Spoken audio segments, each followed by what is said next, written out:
Ruchir, President Trump has been giving India a really tough time on tariffs and being completely unreasonable, testing Prime Minister Modi's patience, who's been, very, very restrained despite all the provocations. How do you see this play itself out? Where does this end?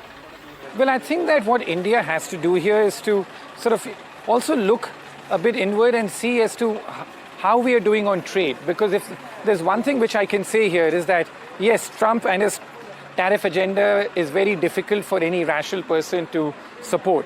But I think there's something about the fact that India too had turned far too protectionist. So one thing which I was thinking which would possibly come good of this is that India needs to turn less protectionist in general, open up much more to trade with other countries because... Do you see that happen in the way that you'd expect? Yeah, I mean, I think there's some acceleration in that all of a sudden with things, whether it's the European Union, we know the deal with UK was done, but I think we need more of that. For example, I was recently in Indonesia, where I met with the Indonesian president and the government out there.